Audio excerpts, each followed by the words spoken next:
오늘 하나님의 말씀은 강해설교 열왕기하 6장을 최순애가 준비한 거를 지금부터 하겠습니다. 오늘 열왕기하 6장 내용은 이렇고 저렇고 저렇고 이렇고 그래요. 그럼 이렇고 저렇게 하는 게 뭐야? 그러면 지금부터 설명을 해드릴 건데요. 엘리사의 기적 사건은 계속해서 끊어지지 않고 이어져요.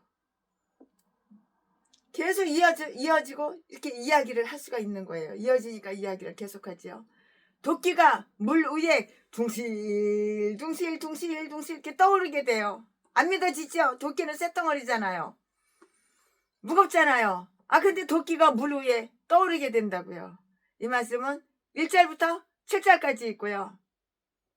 아람 왕의 비밀을 이스라엘 왕에게 다 구해요. 이렇고 저렇고 다 이야기를 해요. 이 말씀은 8절부터 12절까지 엘리사가 자기를 잡으러 온 무리들이 손에서 자기 스스로 탈출을 해요. 이 말씀은 13절부터 23절까지 아람 군대가 사마리아를 포위하니 사마리아는 큰 위기에 처한다고요. 이 말씀은 24절부터 33절까지 다 이렇게 기록이 되어 있어요.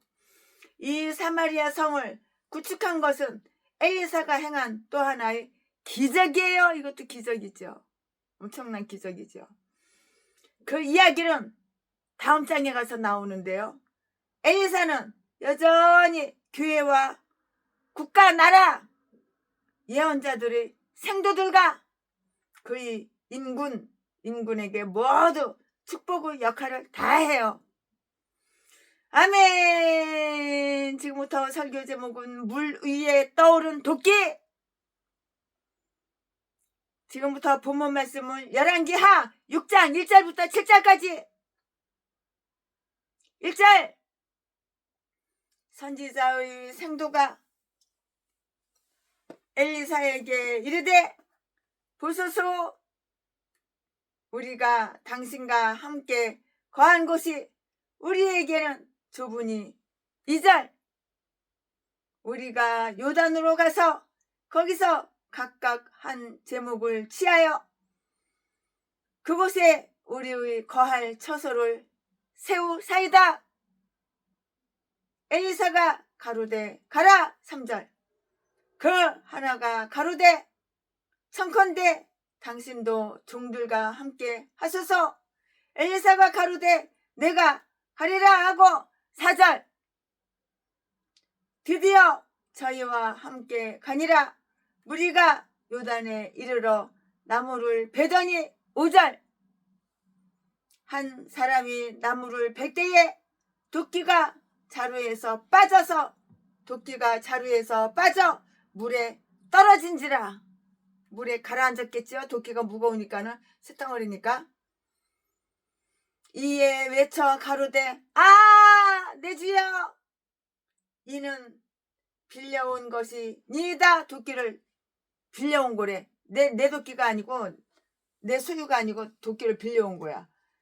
6절 말씀 하나님의 사람이 가로되 어디 빠졌느냐 하매 그곳을 보이는지라. 엘리사가 나뭇가지를 베어 물에 던져서 도끼로 떠오르게 하고 7절 가로되 너는 취하라. 그 사람이 손을 내밀어 취하니라. 야, 이거 기적 아니에요? 도끼를 갖다가 바닷물 속에 빠뜨려 봐요. 가라앉죠. 도끼는 쇳덩어리인데요. 엄청 무거운데요. 돌덩어리, 도끼 다 가라앉죠. 근데 둥실둥실 떠올라가지고 다시 취한 거예요. 이건 내 도끼가 아니고 남한테 빌려온 거거든요. 아멘. 이거 오늘 본문 말씀입니다. 이 본문 말씀 가지고 오늘도 강의 설교를 최순애가 준비한 것을 하겠습니다. 네, 본문에서는 여러 가지 사실들을 관찰해 볼 수가 있어요. 예언자들의 생도들과 그들이 처한 형편에 관한 사항을 한번 알아보자고요. 여기에서 말하는 학교는 길갈에 있는 학교를 말을 해요. 길갈. 엘리사가 이전에 거기에 있었고요. 4장 38절 말씀에 또 길갈은 요단에서 가깝기 때문이고요. 아마도 엘리사가 어디에 주재하든지 그가 있는 곳에는 거의 교훈과 고경과 기도 때문에 많은 생도들이 모여 들었을 것인데요. 누구나 엘리사와 함께 또는 가까이 지내고 싶어 했을 것인데요. 선생이 되고자 하는 자들은 남들이 가장 잘 배울 수 있는 처지로 자신을 내어 놓아야 하는 것이에요. 네가 선생님 되고 싶어? 네가 남 가르치고 싶어? 그럼 네가 먼저 배워야 될 게 아니야. 아무것도 모르는 똥대가리가 어떻게 다른 사람을 가르쳐? 네가 신학을 졸업했어? 대학원을 졸업했어? 신학을 졸업했어? 말씀 공부를 했어? 나 250만 원 주고 박성땡 기쬐끄만 전라도 똥개 가짜 총회장 그 새끼한테 대가리 들고 목사 안수만 받았지 뭘 할 줄 알아? 그러면서 선생님만 되고 싶어 해? 선생이 되고자 하는 자들은 남들이 가장 잘 배울 수 있는 처지로 자신을 내어 놓아야 한다고. 선생 자격이 있어야지 선생이 된 거지. 선생 자격도 없는데 선생이 돼? 생도들이 수요가 막 늘어났어요. 결국 그들이 기거할 방이 없게끔 되었는데요. 보소서 거한 곳이 우리에게 너무 좋습니다. 1절 말씀. 이것도 사람들이 너무 많이 와서 잘 들을 수 없다는 뜻인데요. 필경 엘리사의 기적이 사람을 많이 끌었어요. 많이 끌어당겼어요. 많이 끌었고요. 사람들은 많아지고 게하시는 면직되었으므로 누군가 정직한 사람이 게하시를 대신하여 그들의 식생활을 돌보았는데요. 4장 43절 말씀이고요. 게하시가 자기 주인의 후박함을 투정한 것이 나아만 때의 일만은 아니었기 때문이고요. 또한 분명하게 그랬죠. 그들은 겸손한 사람들이라서 화려하고 웅대한 집을 좋아하지 않았고요. 방이 모자라게 되었을 때 그들은 백향목, 대리석가,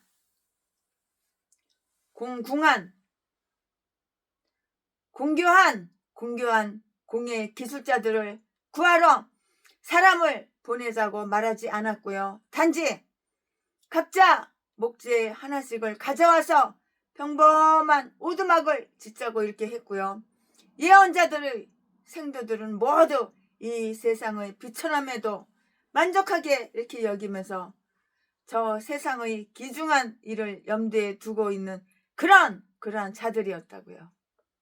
그들은 아주 가난했어요. 그들은 요직에 앉은 자들과는 상관이 없는 그런 자들이었다고요. 그것은 요람이 왕이었고요. 이세벨도 통치권을 쥐고 있었다는 것. 혹은 예언자들이 생도들은 방이 아주 좁아 방이 비좁게 되면은 자기들끼리 짐을 확장하려고 이렇게 논의하며 단지 정부에다 건의를 하기만 하면 되는 것은 아니었다는 점을 말해주는 그런 한 표적이라고요.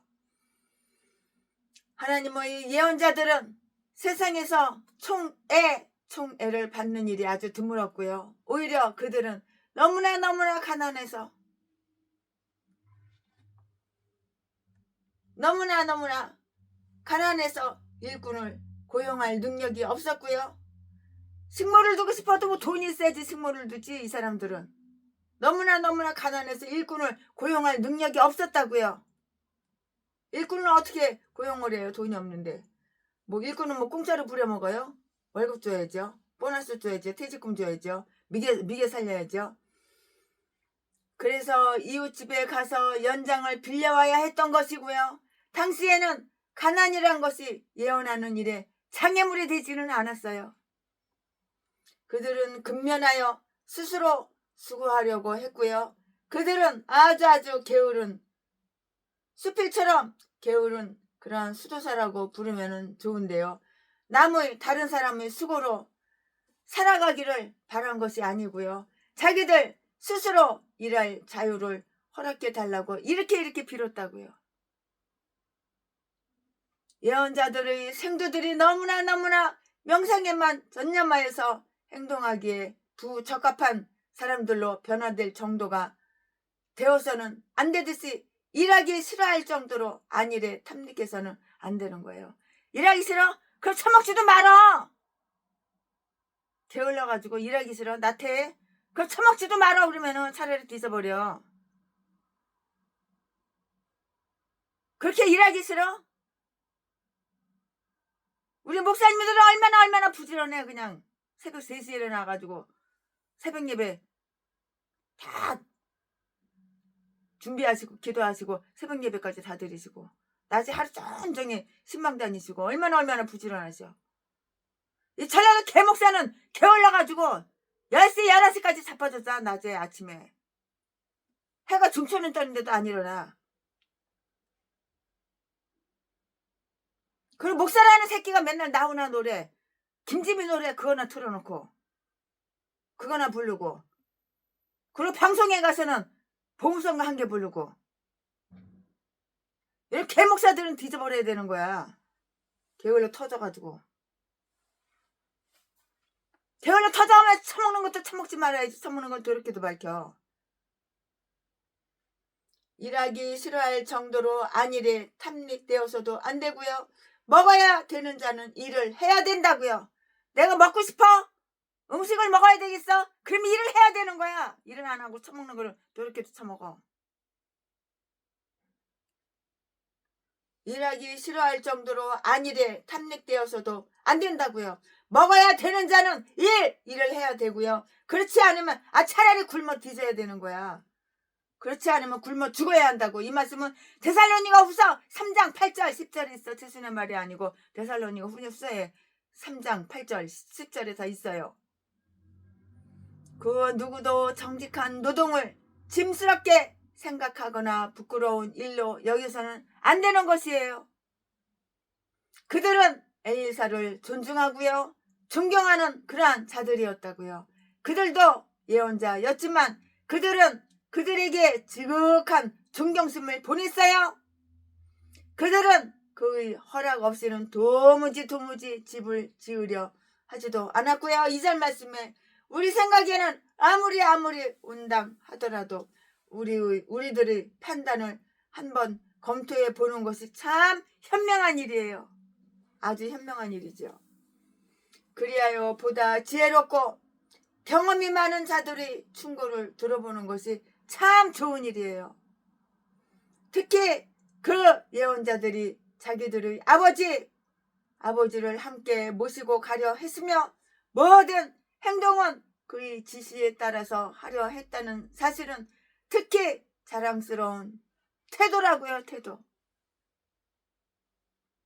그들은 연장자들의 허락을 얻어서 일하려고 했어요. 그들은 엘리사가 같이 가지 않으면 제목을 자르려고 하지 않았고요. 당신도 종들과 함께 하소서. 3절 말씀에 아주 위급한 그 경우에 조언을 위해서 뿐만이 아니고요. 우리들 사이의 질서를 지키며 감독을 해 주시사 각자가 아주 훌륭한 일을 해낼 수 있도록 하기 위해서라고요. 훌륭한 생도들은 항상 훌륭한 규율 밑에 있기 그렇게 바래요. 그들은 정직했어요. 정직한 자들은 하나님이 함께하는 거야. 아갈만 벌리면 거짓말하고 속이고 다른 사람 이용해 먹고 이렇게 악하고 나쁜 새끼들은 전라도 개목사 이렇게 나쁜 인간들은 정직하지가 못하니까는 날마다 눈깔만 뜨면은 나 어려워 나 힘들어 나 죽게 생겼어 나 뒤지게 생겼어 후원해줘 개소리 떠는 거야. 그들은 정직했다고요. 모든 사람에게 각자의 것을 정직하고 훌륭하고 영혼을 사랑하는 우리 목사님들 그러나 생활이 어려워 그런 분들한테만 최순애가 2억씩 개척자금 다 드린 거야. 아가리만 벌리면 속이고 거짓말하고. 그런 개목사 전라도 똥개 되는 때는 최순애가 10,000원짜리 하나도 준 적이 없어 지금까지.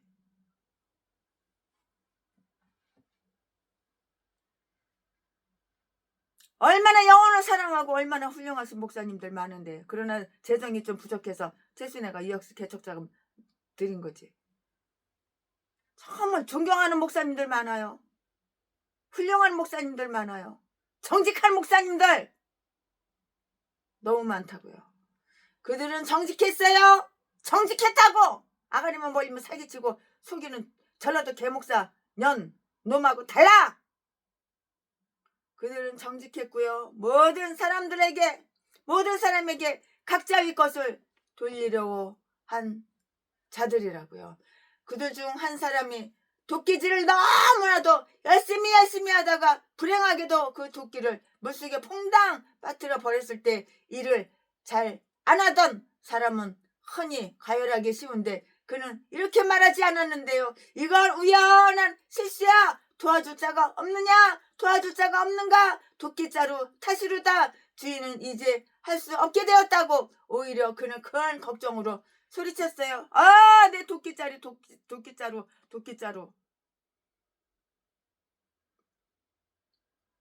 오, 주인이여, 그 도끼는 빌려온 것이에요.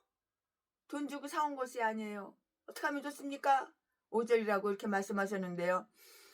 만약에 도끼가 본인의 것이었다면 자기 동료들과 더 이상 할 수 없게 된 것만 이렇게 걱정하고 근심하고 그랬겠죠. 도끼가 없으면 일을 못하잖아요. 작업을 못하잖아요. 그러나 지금은 그런 걱정 외에도 정당하게 대하고 감사를 드려야 할 그 도끼 임자에게, 도끼 주인에게 부당한 일을 저지르게 된 것을 걱정했어요. 근심 걱정하고. 빌려온 물건에 대해서도 내 것처럼 주의를 기울여야 하고요. 왜냐하면 우리는 이웃, 우리 자신같이 사랑해야 하고요. 대접받고자 하는 대로 다른 사람을 대접해야 하기 때문인 거예요. 내가 저 인간한테 대접을 받고 싶어? 그럼 네가 먼저 한번 대접을 해봐. 1000번이고 10,000번이고 대접만 받으려고 하는 전라도 개목사 새끼. 최순애가 밥을 300번도 더 사주는데 이 인간은 한 번도 사준 적이 없어. 눈깔만 뜨면 그냥 돈 달라고 손바닥이나 내밀고 밥 사달라고 그러고 쌀 떨어졌다고 쌀 사러 맨날 달라 돈 네 돈 내꺼 네 돈 놔줘 개소리만 진짜 되지.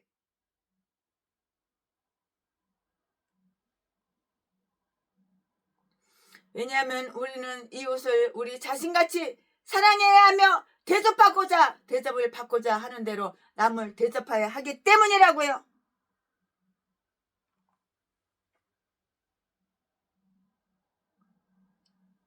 아마도 그 예언자 생도는 참 가난했던 모양인데요. 그래서 도끼는 살 능력이 없었던 것이고요. 그러니 이제 그 도끼를 잃어버린 것이 납달리 그 걱정거리가 된 것이고요. 정직한 마음씨를 가진 자들에게는 그 가난이 수치스럽기보다는 남에게, 다른 사람에게 갚아야 할 빚을 갚을 수 없게 되는 것이 가난이 주는 가장 큰 슬픔이라고요. 예언자들의 아버지 엘리사의 관한 그런 기록을 한번 볼까요? 그는 지극히 겸손하고 동정심이 많은 그런 사람이었어요. 그는 생도들이 원하자 그들과 함께 살림으로 갔는데요. 3절 말씀에 누구든지 특히 사역자들은 자기들은 너무나 위대하여 자기 자신을 낮출 수 없다거나 자선을 베풀 수 없다고 생각하는 것이 아니고요. 오직 모든 자들에게 다정히 대해야 한다고요. 그는 위대한 권능을 지닌 그런 자였어요. 자연의 법칙과는 반대로 도끼가 물 위에 뜨도록 할 수도 있었고요. 6절 말씀에 자연을 지은 하나님은 자연의 법칙에 구애받지 않기 때문이고요. 그는 도끼 자루마저 집어 던져버리지 않고요. 새로 나무 가지를 잘라서 물 위에 내밀었다고요. 우리는 그 나무 가지가 가라앉아서 도끼를 올려놨다고 생각하여 그 기적을 2배로 곱쟁이로 더블로 이렇게 늘릴 필요는 없어요. 그런데 나뭇가지는 도끼에게 떠오르라고 명령하시는 하나님의 명령을 선포하는 한 신하로 보면은 만족해요. 그냥 족한 거예요. 사람을 보며 세상을 볼 때 만족함이 없었네. 나의 하나님 그분을 볼 때 나는 만족하겠네. 동남풍을 불어라 서남풍을 불어라 가시밭에 만족 선포하는 한 신하로 보면은 족하다고 만족하다고. 이처럼 하나님의 은총은 이 세상의 진흙탕에 깊이 침륜된 돌멩이 돌 같은 영혼들을 떠오르게 하시사 그들의 이 세상적 욕망을 위에 있는 거룩한 것들에게 행하도록 하실 수가 있는 것이라고요. 아멘. 지금부터는 설교 제목이 바뀌어요. 부문 말씀이 바뀌어요. 지금부터 설교 제목은 아람 왕의 번뇌. 아람 왕의 번뇌. 지금부터 부문 말씀은 열왕기하 6장 8절부터 12절까지. 8절.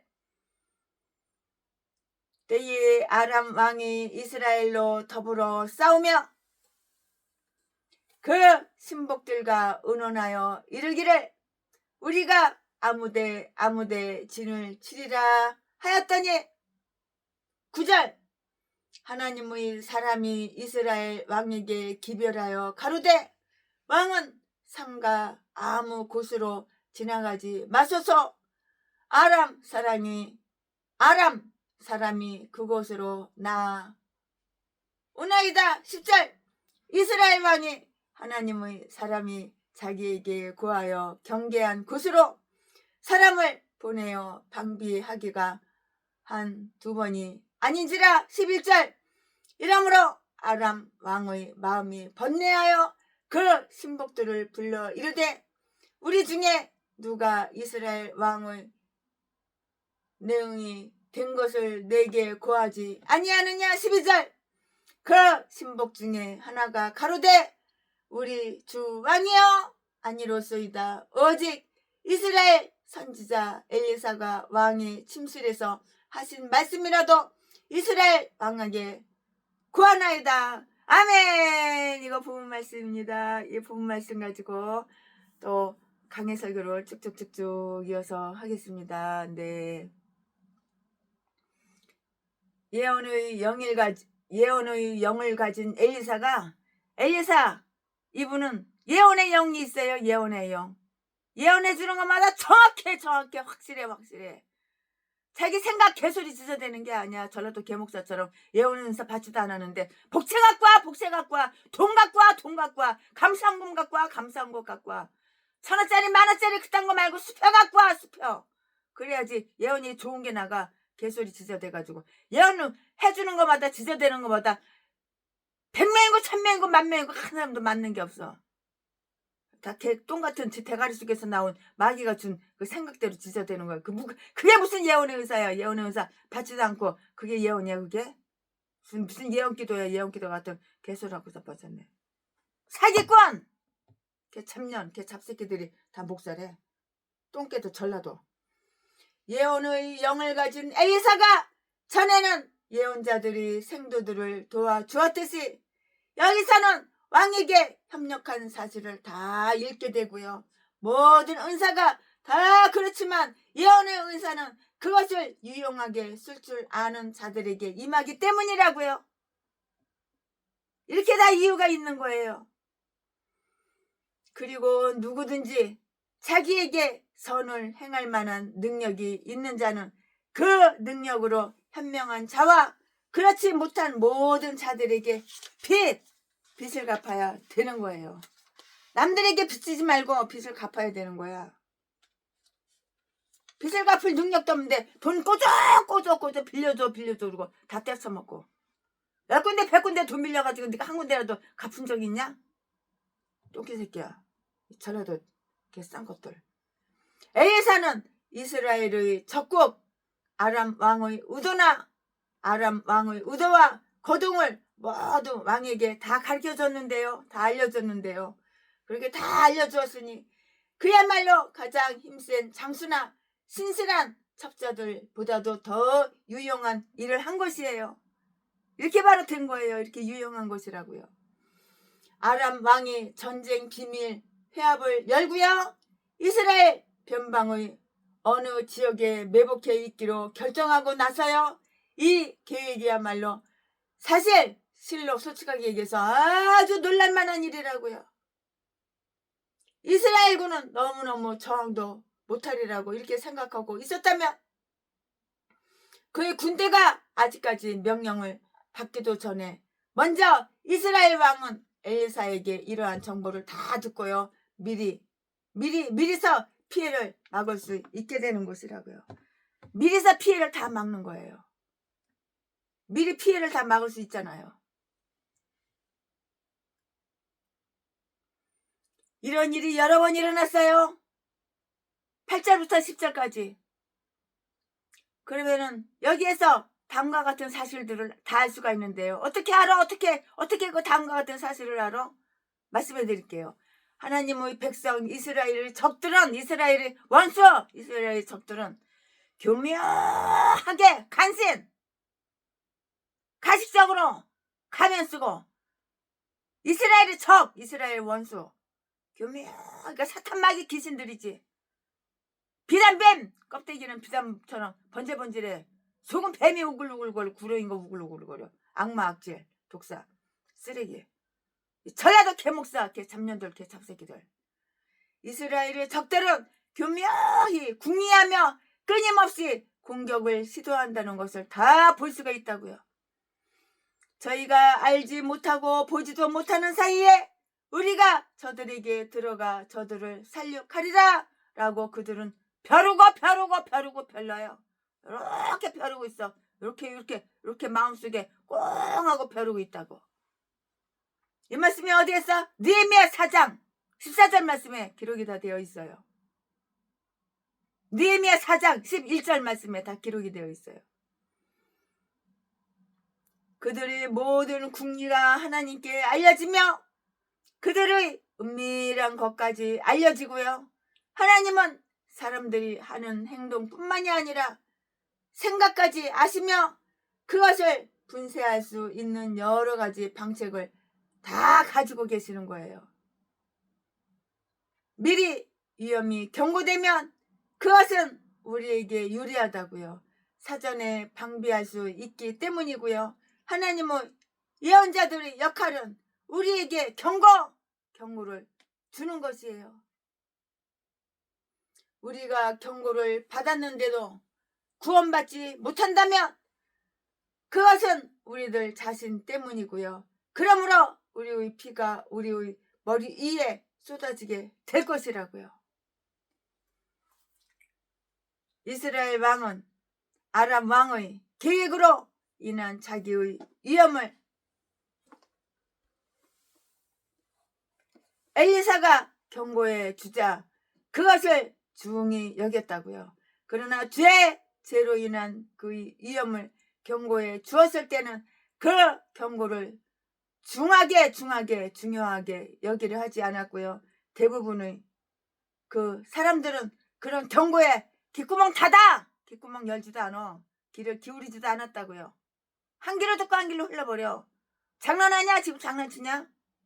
한 길로 듣고 한 길로 흘러버린다고요. 경고에 귀를 기울이지 않는다고요. 그러므로 죽음의 위험을 피할 수 있을지언정 지옥은 피할 수가 없어. 넌 뒤지면 지옥 가는 거야. 아람 왕은 이 일로 대단히 분개했어요. 열받은 거야, 분개한 거야. 누가? 아람 왕이 그랬다고요. 그는 자기의 중진 신하들 중에 첩자가 있지 않나, 간첩이 있지 않나 하고 이렇게 생각을 했어요. 우리나라에도 첩자가 어마어마해요. 간첩 새끼, 간첩 년놈들 너무 많아요. 중국 인간들 중국에서 다 북한, 중국 왔다 갔다 하면서 간첩 다 훈련받고 교육받아가지고 남한으로 와가지고 간첩질하고.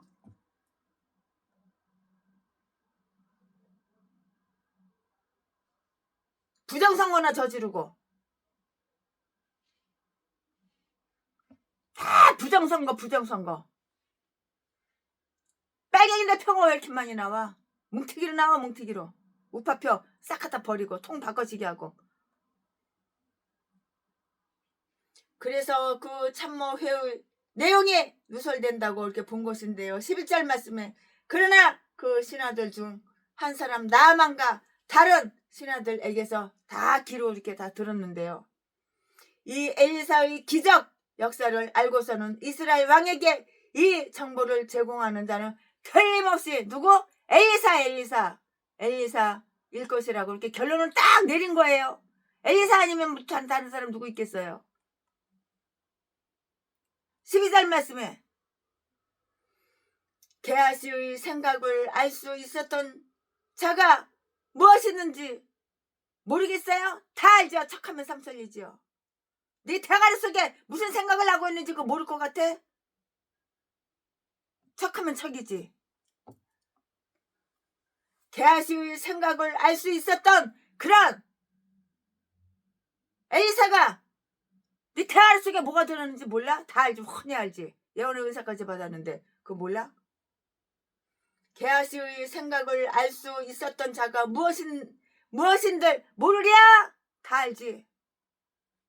이리하여 아람 사람들은 이전에는 이스라엘 하나님의 그 무한한 권능을, 이번에는 그의 무한한 지식을 고백할 수밖에 없게 된 것이라고요. 권능, 무한한 권능, 지식, 무한한 지식. 바삭하게 다 아는데 다 손바닥에 있어. 손바닥에. 누가 어디서 무슨 일을 하고 무슨 말을 하며 무슨 생각을 했는지 간에 그 모든 것은 하나님의 지식 한계를 벗어나지 못한다고요. 아멘. 지금부터는 설교 제목이 바뀌어요. 지금부터는 본문 말씀이 바뀌어요. 지금부터 설교 제목은 아람의 정탐꾼들. 지금부터 본문 말씀은 열왕기하 6장 13절부터 23절까지. 13절. 왕이 가로되 너희는 가서 엘리사가 어디 있나 보라. 내가 보내어 잡으리라. 허기 왕에게 구하여 가로되 엘리사가 도단에 있나이다. 14절. 왕이 이에 말과 병거와 많은 군사를 보내매 저희가 밤에, 깜깜한 밤중에, 대낮이 아니고 밤중에, 밤에 가서 그 성을 에워쌌더라. 15절. 하나님의 사람의 수정드는 자가 일찍이 일어나서 나가보니 군사와 말과 병거가 성을 에워쌌는지라. 그 사환이 엘리사에게 구하되 내 주여 우리가 어찌하리까. 16절. 대답하되 두려워하지 말라. 우리와 함께한 자가 저와 함께한 자보다 많으니라 하고. 17절. 기도하여 가로되 여호와여 원컨대 저희의 눈을 열어서 보게 하옵소서 하니 여호와께서 그 사환의 눈을 여심해 저가 보니 불말과 불병거가 산에 가득하여 엘리사를 들렀더라. 뺑 이렇게 둘러있는 거예요. 18절. 아람 사람이 엘리사에게 내려오매 엘리사가 여호와께 기도하여 가로되 원컨대 저 무리의 눈을 어둡게 하옵소서 하매 엘리사의 말대로 그 눈을 어둡게 하신지라. 눈구녕인지 안 보여. 눈을 어둡게 하니까는 안 보여. 19절. 엘리사가 저희에게 이르되 이는 그 길이 아니요 이는 그 성도 아니니 나를 따라오라. 내가 너희를 인도하여 너희의 찾는 사람에게로 나가리이다 하고 저희를 인도하여 사마리아에 이르니라. 20절. 사마리아에 들어갈 때에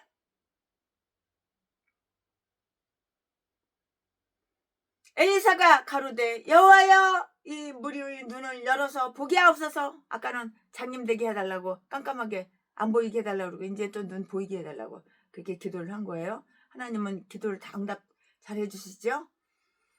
여호와께서 저희의 눈을 여심해 저희가 보니 자기가 사마리아 가운데 있더라. 21절. 이스라엘 왕이 저희를 보고 엘리사에게 이르되 내 아버지여 내가 치리이까 내가 치리이까. 22절. 대답하되 치지 마소서. 칼과 활로 사로잡은 자인들 어찌 치리이까. 떡과 물을 그 앞에 두어 먹고 마시게 하고 그 주인에게로 돌려 보내소서. 23절. 왕이 이하여 식물을 많이 베풀고 저희가 먹고 마심에 놓아 보내니 저희가 그 주인에게로 돌아가니라. 이로부터 아람 군사의 부대가 다시는 이스라엘 땅에 들어오지 못하니라. 아멘. 이거 오늘 본문 말씀입니다. 이거 오늘 본문 말씀이에요. 이 본문 말씀 가지고 나머지 강의 설교 쭉쭉쭉쭉 할 거예요. 사람이 정직해야 되는 거야. 제 바울이라는 그 미친놈, 저 샘물교회 그 미친놈이 그 아프가니스탄 거기 가면 안 되는데 거기 가라고 순교할 순교할 각오를 가지고 가라고 청년들을 보내가지고 그 잘생기고 멋있고 장가도 못 간 그 남자 2명이나 그렇게 생태 같은 그 집에는 장로님 권사님의 그 자식 아들 하나밖에 없는데 거기 가서 다 죽었어. 복음도 못 전하고 그냥 목숨만 잃어버리고 온 거야. 성이 체스야. 이름은 바울이야. 체바울. 이 멍청한 놈이. 뒤지려면 지나 뒤지지. 가려면 지나가지.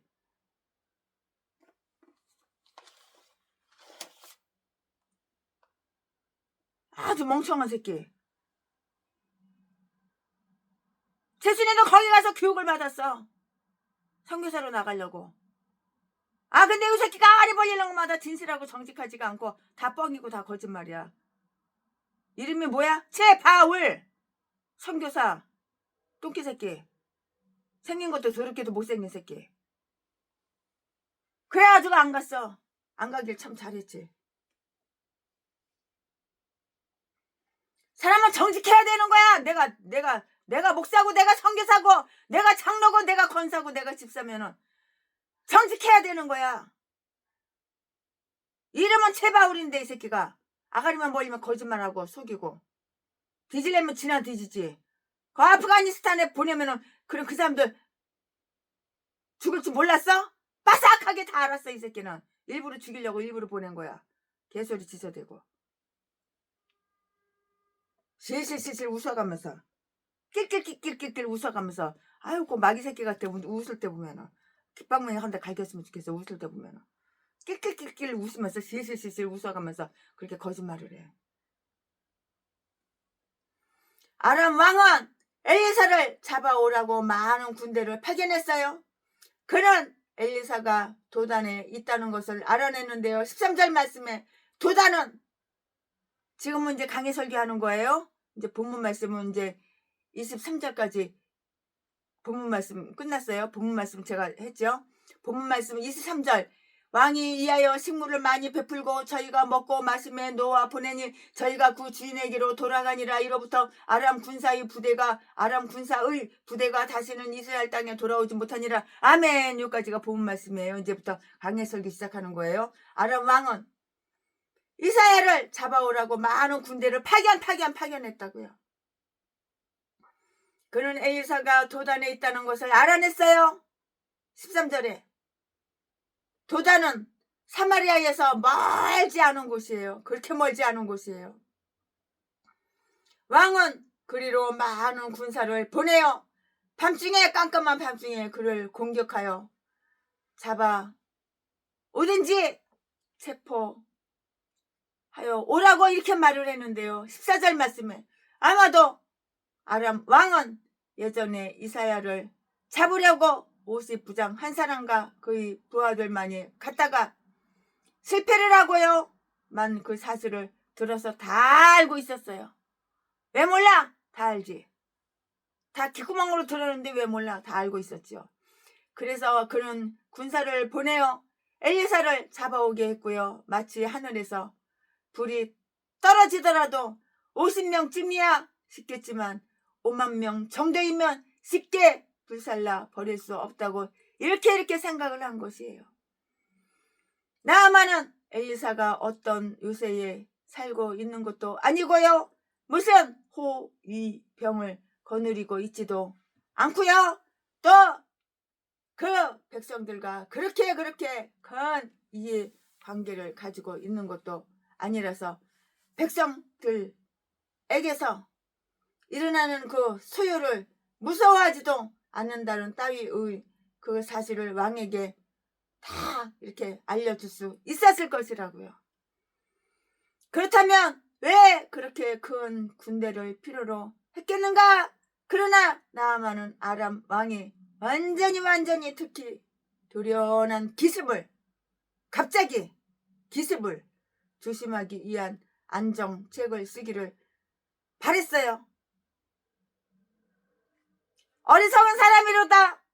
똥대가리 전응아 대가리가 8푼이 칠뛰기 어리석은 사람이로다. 엘리사가 자기 왕의 비밀 회담 내용까지도 이스라엘 왕에게 고시할 수 있었다는 것을 도대체 나아만은 못 믿어 믿지를 못해 못 믿었다는 것인가? 나아만이라는 장군인데 이게 그렇게 못 믿어? 의심이 많어. 뭐 중국놈의 빤스를 입었어? 왜 이렇게 의심이 많어? 못 믿었다면 왜 그와 시비를 거는가? 믿었다면 엘리사가 자신을 해치려는 계획을 적발해 낼 수 없었을 것이라는 그렇게 빈약한 상상밖에는 할 수 없었다는 것인가? 더욱이 엘리사가 하늘과 특별한 관계를 가지고 있어서 그러한 계획을 발견해낼 수 있다면 또한 그 계획을 물리칠 만한 권세 또한 가지고 있으리라는 것 좀 생각할 수 없었단 말인가? 하나님의 백성 그리고 예언자들과 더불어 싸우려는 자들은 자기들이 무슨 짓을 하고 있는지 모르고 하는 것이라고. 네가 아는지 네가 몰라?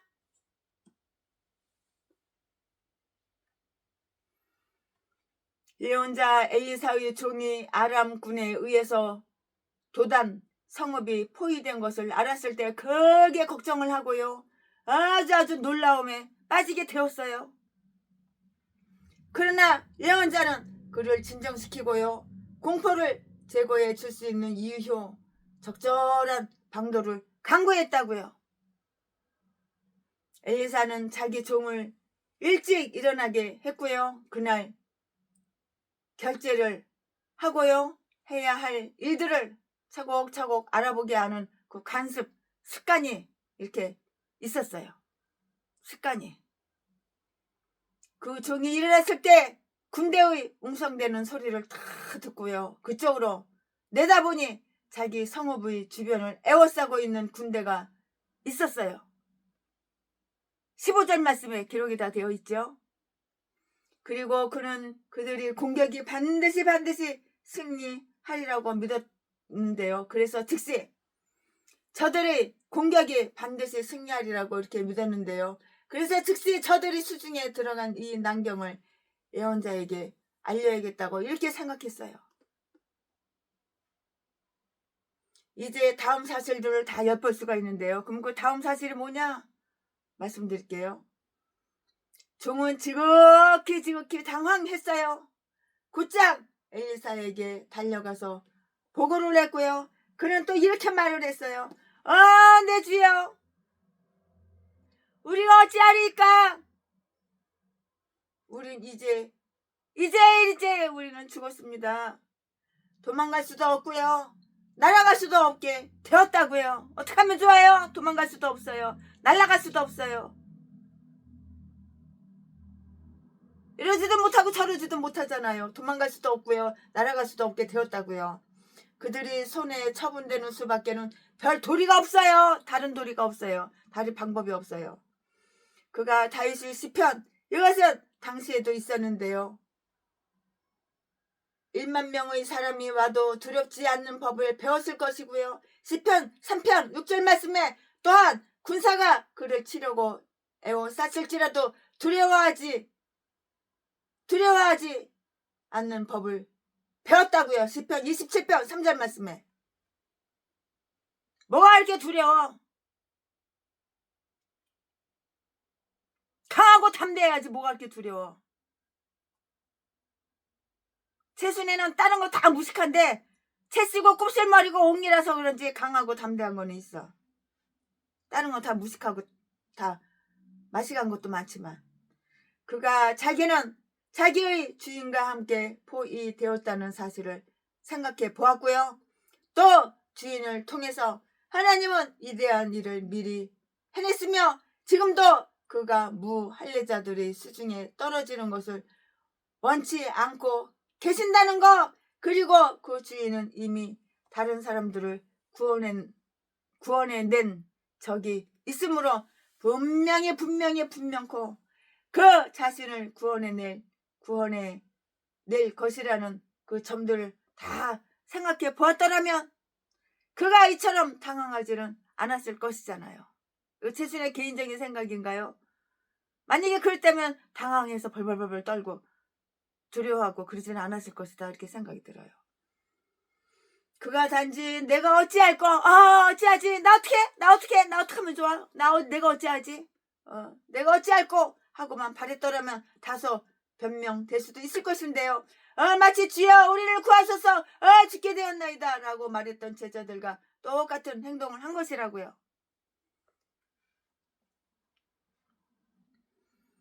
그러나 그는 자기 주인까지도 지금 공경에 처해 있다고 결론 내려야 할 필요는 없었던 것인데요. 따라서 우리가 어찌하리까 하는 따위의 말을 할 필요는 없었던 것이라고요. 그의 주인은 그를 어떻게 진정시켰는지 한번 볼까요? 한번 알아볼까요? 어떻게 그 주인이 진정시켰는지 한번 볼까요? 말씀으로다. 하나님의 말씀으로 진정을 시켰어요. 뭐로 진정시켰다고? 말씀으로, 하나님의 말씀으로 진정시켰다고요. 엘리사가 종에게 한 말, 16절 말씀. 하나님의 모든 신실한 종들에게 해당되는 말인데요. 밖에 놀라움, 안에 걱정이 있더라도 두려워 말아. 하나님만 믿고 하나님만 의지해. 뭘 두려워해? 두려워하기로. 두려워 말라. 우리와 함께하여 우리를 보호할 자들이 우리를 대적하여 죽이려는 자들보다 더 많으니라. 천사들은 말할 수 없을 만큼 많은데요. 하나님은 무한히 위대한 권능을 가지고 계시기 때문이고요. 우리에게 그 두려움이 닥쳤을 때는 하나님과 보이지 않는 세계에 대한 명백하고 위대한 숭고한 그러한 생각으로 우리 자신을 진정시킬 줄 이렇게 알아야 하는 것이라고요. 만약에 하나님이 우리를 위하시면 그 결과가 어찌 될지 우리는 다 알아요. 로마서 8장 31절 말씀에 환상을 보여주어 진정시켰는데요. 17절 말씀에 엘리사는 자기 종이 만족을 찾게 되기를 크게 고심이 있고요. 선한 사람들은 자신의 평안만이 아니라 자기 주변의 사람들도 평안하기를 이렇게 소망하는 거예요.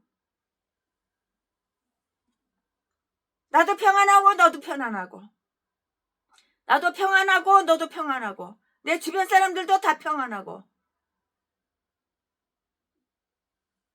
우리 성도님들도 평안하고, 우리 교회 모든 성도님들도, 교회 식구들도 다 평안하고, 주변의 사람들도 평안하기를 소망한다고요. 엘리사는 오랫동안 데리고 있던 자기의 옛 종을 얼마 전에 내어 보내는데요. 그래서 새 종을 데려온 것이고요. 이 종은 경험이 아주 부족해요. 새로운 종은 경험이 없어요, 별로. 그래서 엘리사는 자기와 함께 역사하고 있는, 그래서 결국 그 종과도 관계가 되는 그 전능하신 권능을 믿을 수 있는 다른 한 증거를 종에게 보여주고자 했고요. 믿음이 강한 사람은 믿음이 약하여서 겁이 많어. 믿음이 약하여서 겁이 많은 사람들을 친절하게 좀 돌려줘야 되는 거야. 부족함이 없는 사람이 어디 있어. 다 너도 나도 다 부족한 점 다 찾아보고 뒤져보고 털어보면 다 있어요. 믿음이 강한 사람은 믿음이 약하여서 겁이 많은 겁쟁이 사람들을 친절하게 돌봐주고 동정해야 하고요. 그들의 손을 힘 있게 할 수 있는 모든 방안을 강구해야 한다는 것을 우리는 잊지 말고 친절하게 그렇게 선을 베풀 때 도와줘야 하는 거예요. 그래야지 나도 누군가한테 도움을 받지요. 믿음이 연약한 사람 깔보고 무시하면 안 되는 거예요. 아직 영적으로 성숙되지 못해서 그러니까 돌봐줘야 된다고요. 보살펴줘야 된다고요. 엘리사는 자신의 안전을 알고 있었고요. 따라서 단지 자기 종도 자기가 본 것을 곧 그 주위를 둘러싸고 있는 천사들이 그 호의를 보게 해주고자 했을 따름인데요. 엘리사의 스승을 천국 문으로 데려다 주었던 바로 그 호의병들이 또한 엘리사를 지옥문에 가지 않도록 막아주는 보호병이 되었던 것이고요. 곧 그 호위병들은 불수레와 불말이었다고요. 불은 무섭잖아요. 이번에 산불 나는데 얼마나 무서워요. 불은 무서운 것이기도 하거니와 태워서 없애버리는 그런 능력도 가지고 있는데요. 엘리사의 호의를 맡은 바로 그 능력이 저 침략자들을 공포에 덜덜덜 떨게 할 수도 있고요. 불살라 없앨 수도 있었던 것이라고요.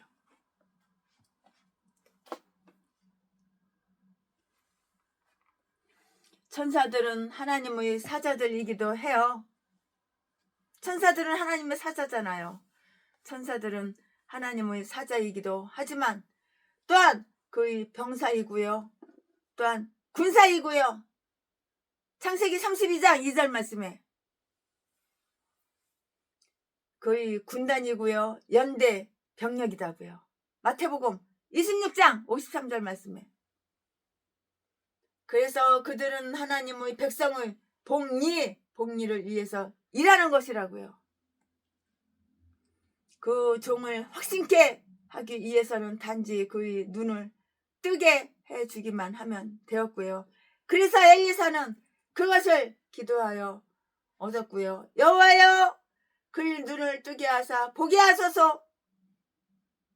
물론 그 종의 신체적 눈은 열려 있었지만 그 눈으로는 그의 위험을 보았을 뿐이고요. 여호와여 그의 믿음의 눈을 뜨게 하사 우리가 안전한 보호를 받고 있음을 보게 하소서 라고 이렇게 한 것이고요. 그러므로 이 사실을 명심하자고요. 명심해. 첫째, 공포에 떠는 겁 많은 사람들을 위해서 베풀 수 있는 우리의 최대의 친절은 그들을 위해서 기도해 주어서 그들이 하나님의 은총을 받게 하는 것이라고요. 둘째로 눈의 열림은 두려움을 침묵시킬 것인데요. 어두운 때에 우리는 가장 무서워하는 것이 보통이에요. 보통. 우리가 하나님의 주권과 권능을 보다 분명히 보면 볼수록 우리는 이 세상의 재난에 대해서 그만큼 적게 두려워할 수가 있는 것이라고요. 엘리사는 자기를 사로잡으러 온 아람 군사들을 깨끗이 물리쳤고요. 그들은 이제 엘리사를 잡아가려고 생각했지만 오히려 그는 그들을 완벽하게 희롱해 버렸다고요. 그러므로 그는 그들을 조금도 두려워하지 않았고요. 그들 때문에 아무런 피해도 입지를 않았어요. 피해 입은 거 없어. 엘리사는 하나님께 그들이 눈을 어둡게 해 줍시사고 이렇게 기도를 했어요. 그들이 눈을 어둡게 해주세요. 이렇게 기도한 거죠. 그들이 눈을 어둡게 해 줍시사고 이렇게 기도를 했고요. 그래서 그들은 즉시 장님이 되었어요. 걔가 눈깔이 갑자기 멀어버린 거야. 장님이 된 거야. 왜냐하면 그들은 빛을 식별할 수 있었으나 단지 얼마 전까지 그렇게 잘 알아보는 사람과 지형을 알아보지 못하도록 시간적 판단력만 이렇게 바꿨기 때문인데요. 18절 말씀에 그들은 너무나 혼란을 당하여서 자기들이 누구의 말을 듣고 있는지 지금 거기가 도단이라는 것도 그 사람이 엘리사라는 것도 전혀 몰라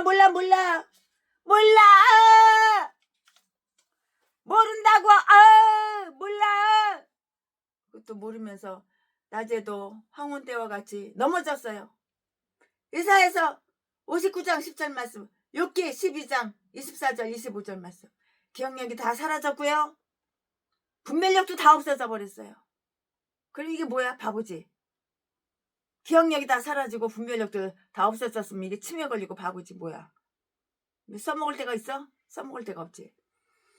사람의 정신과 오성의 두 가지로 모두 역사하시는 하나님의 권능을 한번 보자고요. 하나님은 엘리사의 친구의 눈을 열어주셨고요.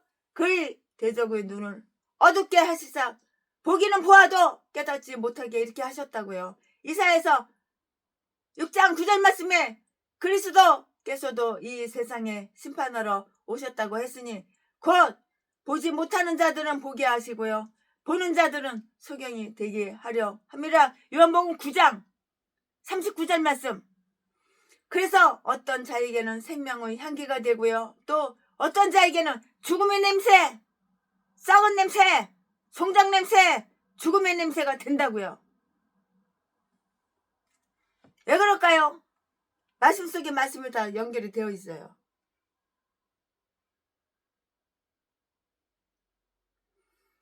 이처럼 그들이 방황하게 되고 혼란을 당하자 엘리사는 그들을 사마리아로 인도해 갔고요. 19절 말씀에 그들이 찾으러 가자고 하는 대로 데려가겠다고 약속한 것이고요. 그런데 과연 그는 그렇게 했고요. 여기는 그 길이 아니요. 그 성읍도 아니라고 말한 것은 엘리사가 뻥친 것, 거짓말을 한 것이 아니고요. 이제는 그 성읍에서 나왔기 때문이에요. 또한 그들이 엘리사를 만나기 원한다면 엘리사가 인도하고자 하는 다른 성읍으로 가야 했기 때문이라고요. 이유는 바로 이것이에요. 하나님과 그 예언자들과 더불어 싸우는 자들은 스스로를 속이게 되고요. 망상에 굴복하게 되고 만다고요. 그것은 당연한 일이잖아요.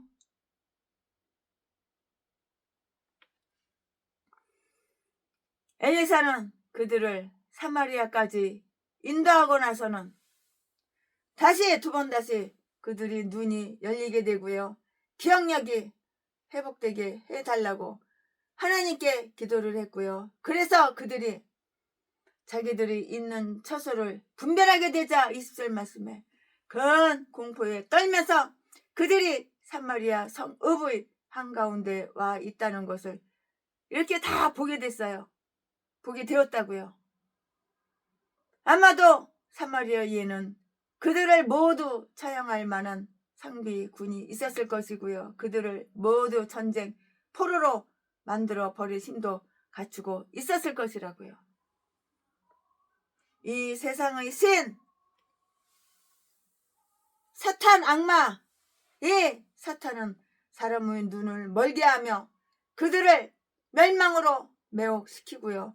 그러나 하나님께서 그들이 눈을 뜨게 해주시며 그들은 자신들이 적군의 중앙에 사탄의 포로가 되어 있으며 곧 지옥에 떨어지게 될 것이라는 점을 다 알게 되는 거예요.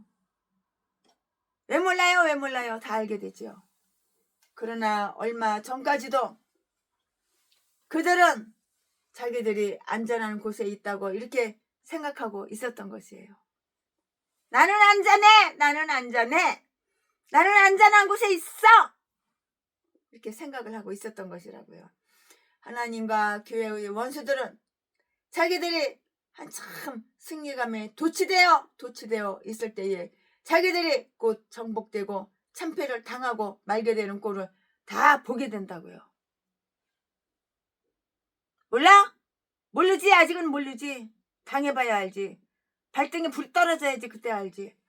엘리사가 그들을 마음대로 처분할 수 있게 되자 그는 자기가 하나님의 권능뿐만 아니라 하나님의 자비하심에도 감화를 받고 있는 자임을 싹 다 일체다 싹 다 보여주었어요. 그는 그가 그들에게 준 공포에서 그들을 구해내고요. 자기가 그들에게 무슨 일을 행할 수 있는지 그것만을 보여주는 것으로 이렇게 만족했고요. 그는 자기의 원수를 갚기 위해서 천사의 칼이나 또는 자기가 원하면 명령을 내릴 수 있는 21절 말씀에 이스라엘 왕의 칼을 휘두를 필요를 전혀 느끼지를 못했는지 알았는지 느끼지를 않았다고요. 느끼지 못한 것인지 느끼지 않은 것인지 느끼지 않았다고요. 왕은 엘리사를 지극히 존경했어요. 그러나 그것은 순간이에요. 순간. 존경하려면 끝까지 존경해야지. 번개불에 콩 볶아먹냐? 다 하루살이. 잠깐 그냥 순식간 순간.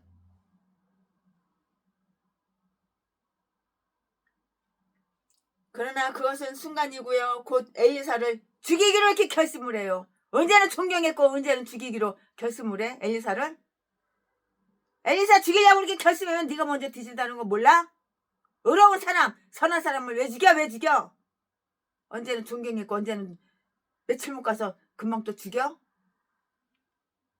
곧 엘리사를 죽이기로 이렇게 결심한다고요. 내 아버지여, 내가 그들을 치리까 하고 왕이 말을 했는데요. 그리고 다시 한번 마치 폭력을 동경하기라도 한다는 듯이 내가 그들을 치리까? 라고 또 물어본 거예요. 또 물어봐. 아까 물어보고 지금 또 물어봐.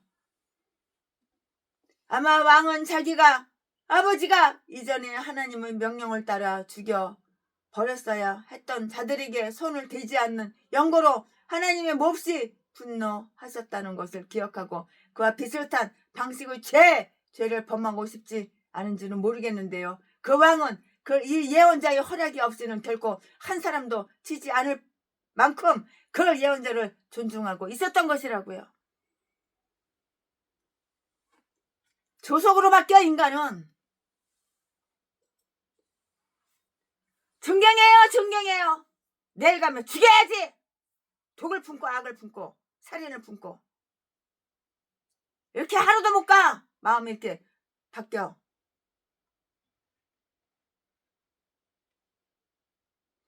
그런데 그 예언자는 왕에게 조금 더 이 문제에 개입하지 말라고 했고요. 그들을 이곳까지 끌어온 것은 그들로 하여금 최대의 수치를 얻게 하려 함이지 죽이려는 목적이 위해서였던 것은 그건 아니라고요. 22절 말씀에. 만약에 그들이 왕의 제수들이요 그가 칼과 활로 잡아온 포로들이라면 그들이 살려달라고 했더라도 아주 잔인하게 거부되었을 것이고요. 또 살려주겠다고 했다면 그들을 해치려는 다른 어떤 의도에서 그렇게 했을 것이요. 그것은 포로들을 아주 냉정히 죽이는 군법에도 저촉되는 일이었을 것이라고요. 그렇지만 이들은 왕의 제수들이 아니었고요. 이들은 하나님의 제수들이요 그 예언자의 제수들이었다고요. 따라서 왕은 이들에게 아무런 피해를 가할 수도 없었고요.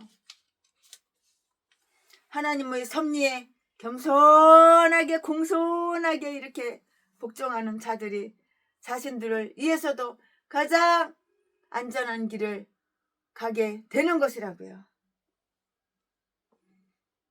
엘리사는 그들에게 먹을 것을 주도록 이렇게 조치했어요. 엘리사는 그들을 정중히 대접하여 평안히 보내라고 왕에게 이렇게 명령을 했고요. 왕은 그대로 했어요. 왕은 시키는 대로 그대로 했어요. 23절 말씀에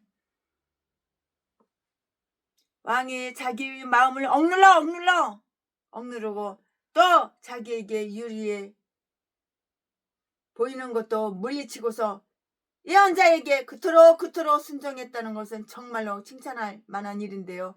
사무엘상 24장 19절 말씀에 더구나 왕은 엘리사를 지극히 공경했는데요.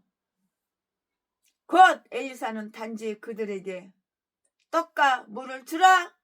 떡도 주고 물도 갖다 줘. 떡도 갖다 줘. 떡과 물을 주라. 이것도 포로들에게는 큰 자비이다고만 했는데요. 왕은 그들을 위해서 그리고 자기의 궁 정강 나라와 엘리사의 이신을 생각하여 큰 식량을 베풀었다고요. 예언자 엘리사가 자기의 원수들에게 그토록 후한 마음씨로 대했다는 것은 또한 칭찬할 만한 그러한 일이에요. 실상 그 원수들은 그를 잡으러 왔다가 그에게 탄복하고 돌아갈 수밖에 없었던 것이고요.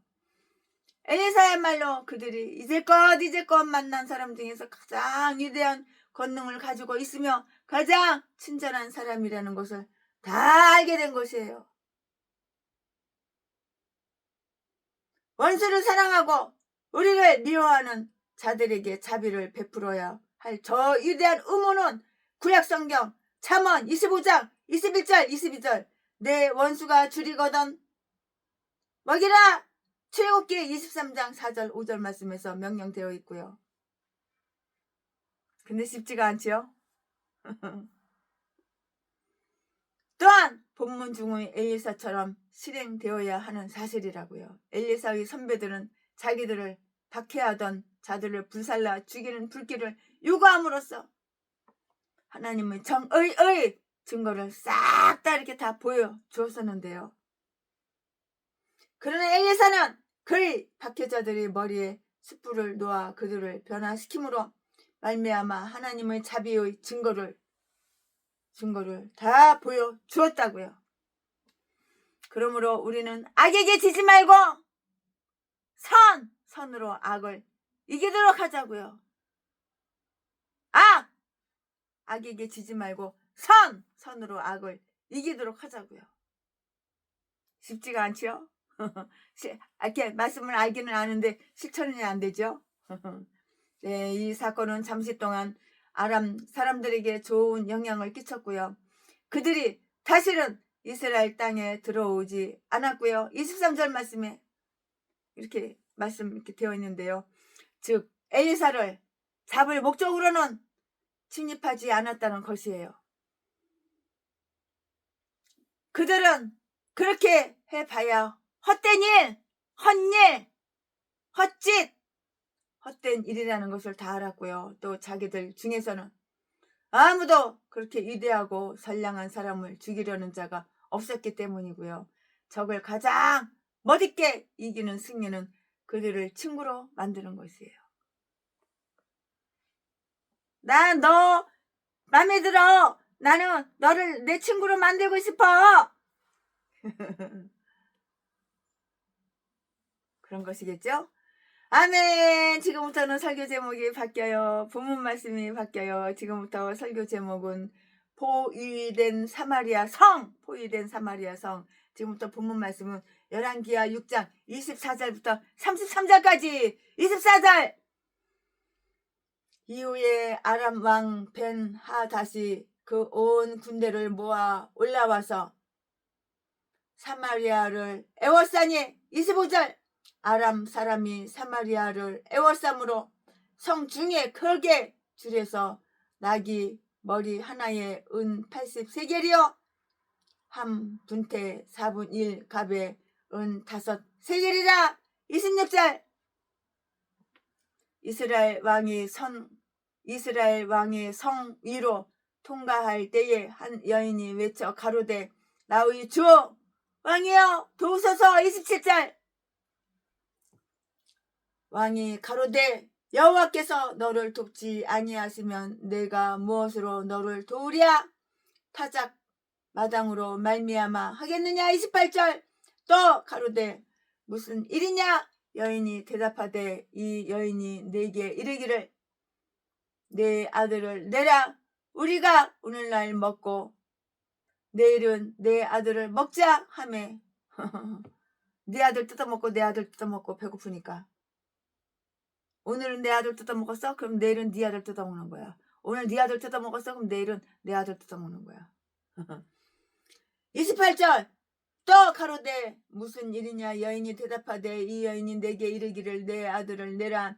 우리가 오늘날 먹고 내일은 내 아들을 먹자 하며 29절. 우리가 드디어 내 아들을 삶아 먹었다니. 이튿날에 내가 이르되 내 아들을 내라. 우리가 먹으리라 하니 저가 그 아들을 숨겼나이다. 남의 아들은 삶아서 처먹고 배때기 고프니까 네 아들은 숨겼냐? 삶아 먹기 싫으냐? 네 아들은? 남의 아들은 삶아서 먹고 처먹고. 30절. 왕이 그 여인의 말을 듣고 자기의 옷을 찢으니라. 저가 성 위로 지나갈 때에 백성이 본즉 그 속살에 굵은 배를 입었더라. 31절. 왕이 가로되 사밧의 아들 엘리사의 머리가 오늘날 그 몸에 붙어 있으며 하나님이 내게 벌 위에 벌을 내리실지로다 하니라. 32절. 그때에 엘리사가 그 집에 앉았고 장로들이 저와 함께 앉았는데 왕이 자기 처소에서 사람을 보내었더니 그 사자가 이르기 전에 엘리사가 장로들에게 이르되 너희는 이 살인한 자의 자식이 내 머리를 취하려고 사람을 보내는 것을 보느냐? 너희는 보다가 사자가 오거든 문을 닫고 문 안에 들이지 말라. 그 주인의 발소리가 그 뒤에서 나지 아니하느냐 하고. 33절. 무리와 말씀할 때에 그 사자가 이르니라. 왕이 가로되 이 재앙이 여호와께로부터 나왔으니 어찌 더 여호와를 기다리리요. 아멘. 이거 본문 말씀입니다. 이제 얼마 안 남았어요. 거의 다 끝날 때 됐어요. 이제 나머지 강의 설교 이어서 쭉쭉쭉쭉 하겠습니다. 네, 오늘 본문 말씀은 본장의 결말이 되었지만 사실상은 다음 장의 첫머리가 되었어야 참 옳은 일이다 이렇게 생각이 들어요. 개인적으로 최순애가 강의 설교 준비하면서 그런 생각이 들었어요. 새로운 이야기가 여기서부터 시작되고 있고요. 그 이야기는 계속해서 계속 되어서 다음 장에 끝나기 때문인데요. 여기에는 다음과 같은 사실들이 다 기록이 되어 있어요. 그러면 그 다음과 같은 사실들이 뭐라고 기록이 되어 있냐? 최순애가 지금부터 말을 할 건데요. 아람 왕의 사마리아를 포위했다고요. 그리하여 그 성읍의 큰 공경, 아주 공경에 빠지고 말았어요. 어찌할까요? 아람 사람들은 얼마 전에 저들이 사마리아에서 대접을 받은 그 친절을 새카맣게 다 잊어버렸고요. 어떤 창백한 구실도 없는 것 같은데 배은 망덕하게도 사마리아 성읍을 다 파괴시키려고 하고 있다고요. 24절, 은혜를 모르는 아주 비천한 인간들도 세상에는 있어요. 고마운 걸 알아야지, 은혜를 알아야지. 은혜를 모르는 인간은 비천한 인간이야. 천박한 인간이고, 이딴 것들은 살지를 말아야 되는 거야. 최순애를 사랑해주는 목사님들, 장로님들, 권사님들 얼마나 많아, 내 주변에. 최순애가 고마운 걸 알고 감사한 걸 알아야지. 그거 모르면 최순애는 짐승이지, 인간이 아니지. 각 뒤져버려야지. 그러니까 최순애가 항상 여유가 지금 없으니까 아무것도 못 드리지만 여유가 되면 다 퍼다 날르는 거야. 찾아가고. 아마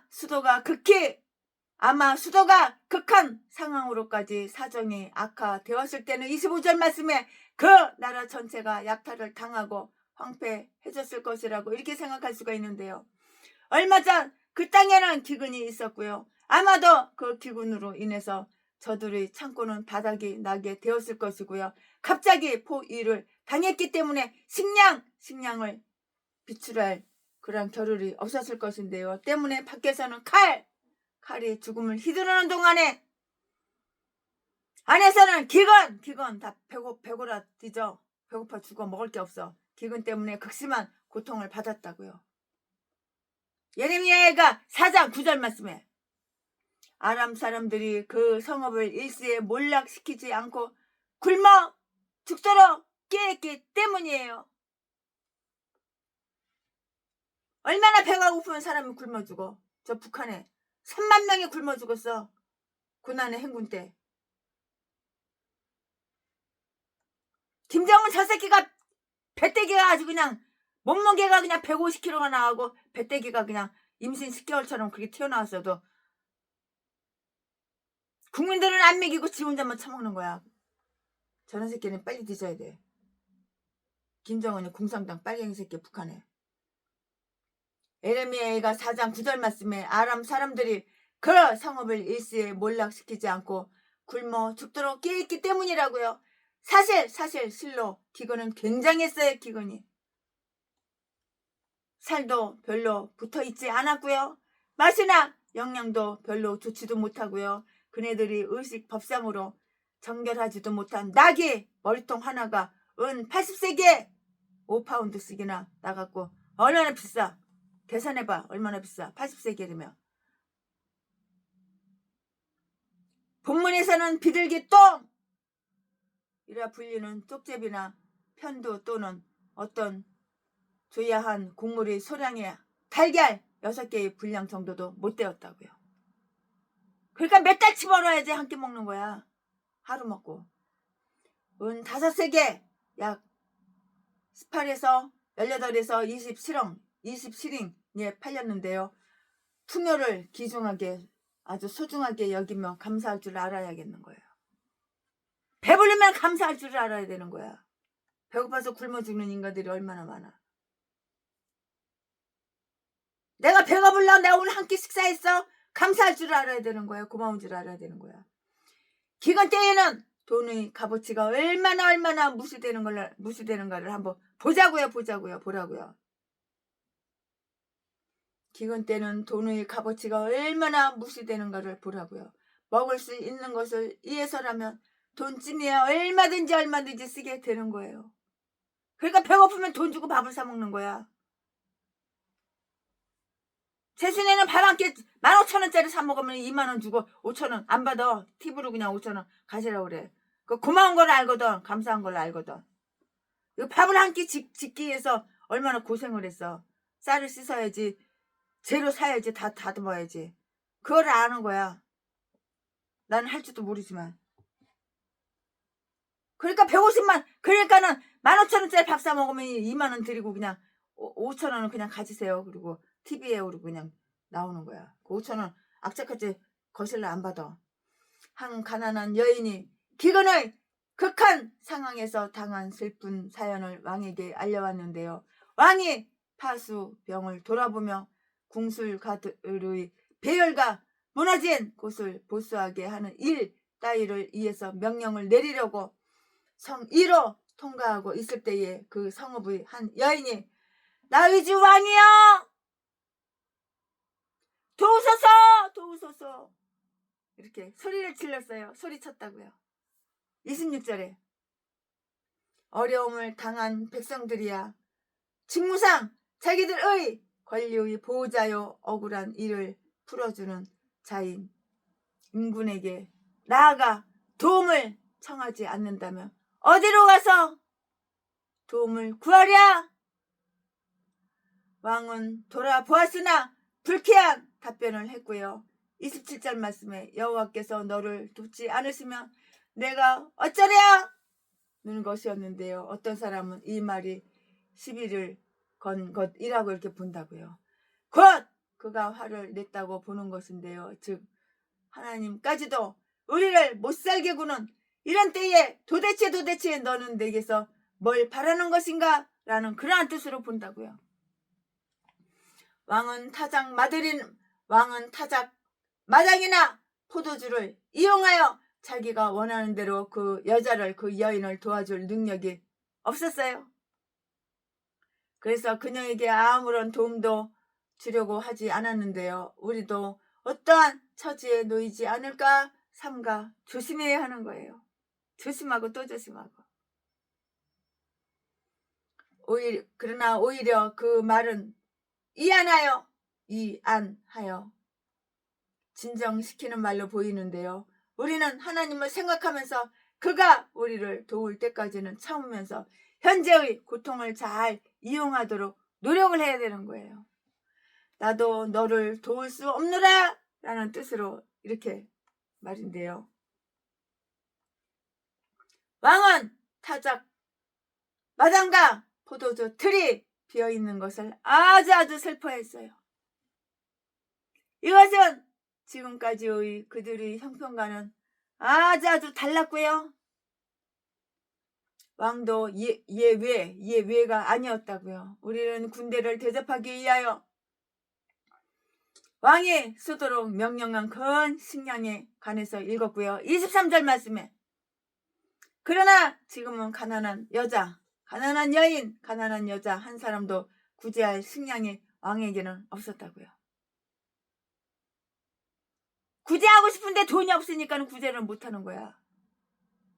그러나 지금은 가난한 여인 한 사람도 구제할 식량이 왕에게는 없었다고요. 큰 풍요 뒤에 큰 궁핍이 오는 수가 종종 있는데요. 내일도 오늘과 같으리라는 그 확신은 결코 금물이에요. 내일은 형편이 좋아지겠지. 내일은 기운이 없어지겠지. 그렇게 믿으면 믿음대로 되는 것이죠. 이사야서 65장 12절 시편 30장 6절 말씀에 왕은 하나님께서 친히 그들을 돕지 않는다면 자기로서는 어쩔 수 없다는 것을 스스로 인정했다고요. 자인했다고요. 피조물이란 하나님 없이는 아무 일도 할 수 없다는 것을 우리는 알아야 되는 거예요. 나는 피조물이야. 우리는 피조물이야. 하나님 없으면 아무것도 못하는 거야. 피조물이 뭐를 해. 그러니까 겸손해야 되는 거야. 피조물이란 하나님 없이는 아무 일도 아무것도 할 수 없다는 것을 명심하자고. 건방지고 싸가지 없고 교만하지 말고 명심하자고. 나는 피조물이야. 하나님은 조물주야. 하나님은 나를 창조하시고 나를 만드셨어. 그러니까 누구한테 잘 보여야 돼? 하나님한테 당연히 잘 보여야지요. 인간들한테 잘 보이려고 그러지 말고 하나님한테 잘 보여야 된다고요. 그러나 왕은 자기가 그 여인을 도와줄 수는 없었지만 그 여인의 말을 기꺼이 들으려 했고요. 28절 말씀에 무슨 일이냐? 내게 무슨 특별한 사정이 있느냐? 아니면 내 이웃보다 더 어려운 점이 있느냐? 정말로 그러했는데요. 그녀와 이웃집 여인 한 사람이 비극적인 계약을 맺었고요. 즉 식량이란 모조리 다 떨어졌으므로 그녀의 아들을 먼저, 식량이 떨어졌다고 아들 갖다가 잡아먹어? 오늘은 너 아들 잡아먹고 내일은 내 아들 잡아먹어? 식량이 떨어져서 배가 고프다고? 그 이웃집 여인의 아들을 잡아먹자고 이렇게 한 것이야. 이렇게 합의를 봤어. 오늘은 너 아들 잡아먹어. 배고프니까. 식량 다 떨어졌으니까. 내일은 내 아들 잡아먹어. 이렇게 합의를 본 거야. 두 엄마들이. 그래서 결국 그녀의 아들을 오늘 잡아먹었어. 삶아 먹었어. 푹푹 삶아서 먹었어. 어찌 무서워. 생각이나 허리야. 끔찍하죠. 소름 끼치죠. 그런데 그 이웃 두 여자들은 자기 아들을 숨겨버렸어요. 남의 아들은 잡아먹고서 푹푹 삶아서 고기 뜯어먹고 맛있게 다 처먹고 배부르게 처먹고 나서 이제는 지 아들은 꼭꼭 숨겨놓고 안 내놓는 거야. 그런데 그 이웃 여인은 자기 아들을 숨겨버렸다고요. 나 여기 숨어있어. 절대 나오지 마. 저 여자가 너 잡아먹으려고 그래. 삶아먹을 거야. 배고파서. 그랬겠지? 아들 녀석한테 그랬겠지? 28절 29절 말씀에 육이 영을 지배하면 어떤 일이 일어나는지 그 신뢰를 보자고요.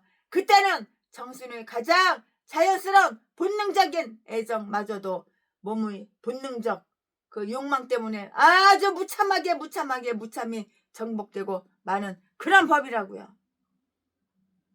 또한 하나님의 말씀이 실현되는 것을 보라고요. 이스라엘 죄악으로 인하여 그들에게 경고한 하나님의 심판 중에는 이런 것이 다 들어있어요. 신명기 28장 53절부터 57절까지.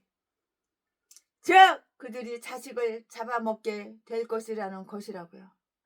그들이 자식을 잡아먹게 될 것이라는 그 것이라고.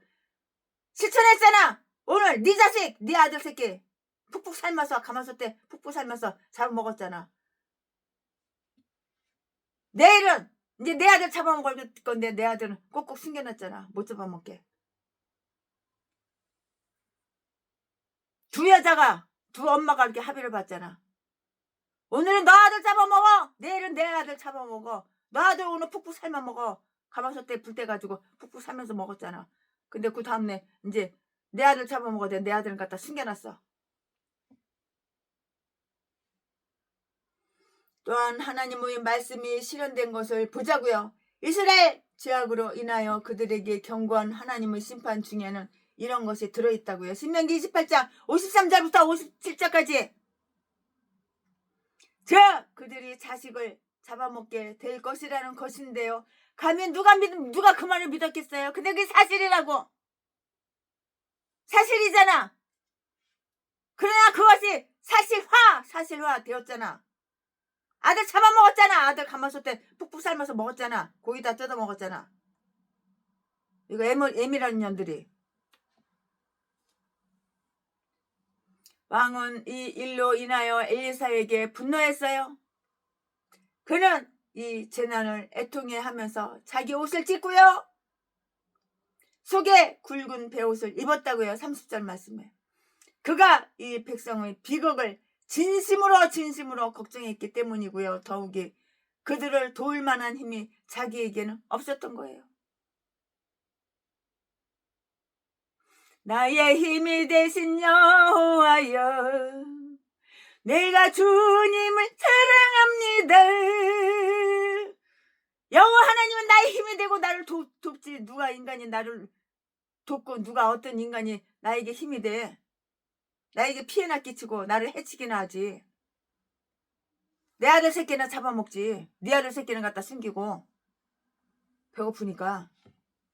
30절 말씀에 그가 이 백성의 비극을 진심으로 걱정했기 때문인데 더욱이 그들을 도울 만한 힘이 자기에게는 없었던 것이고, 그러나 그는 자기 자신의 불의를 통해 하지 않았다고. 또 그 백성의 불의를 통해하지도 않았다고요. 사실은 그 불의가 이 참상을 불러들일 원인이었다고요. 근본 원인이었다고요. 그는 이것을 몰랐었어요? 몰랐다고요. 자기의 길과 행실이 이 일들을 부르게 하셨나니 이는 너의 악함이라. 악함이라. 얼마나 악하면 지 새끼를 갖다가 아무리 배고파 뒤져도 지 애미라는 인간이 아들 갖다가 푹푹 가마솥 때 살면서 처먹어갖고 고기를 처먹어. 이는 너의 악함이라. 악하니까는 이런 개짓거리 하는 거야. 아무리 미쳐도 그렇지. 그 고통이 내 마음까지 이르리라. 예레미야 4장 18절. 사람이 미련함으로 미련함으로 자기의 길을 굳게 하고 나서는 마음으로 하나님을 원망하니라. 원망하려면 너를 원망해야지 왜 하나님을 원망해? 하나님이 너한테 잘못했냐? 네가 하나님한테 잘못해놓고서 네가 너를 원망해야지 왜 하나님을 원망해?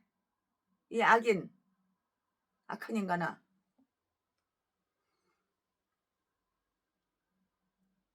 자기의 길과 행실이 이 일들을 부르게 하셨나니 이는 너의 악함이라. 그 고통이 내 마음에 이르리라. 예레미야 4장 18절 말씀. 사람이 미련함으로 자기 길을 굳게 하고 나서는 마음으로 하나님을 원망하느니라. 잠언 19장 3절 말씀에 그리하여 그는 단과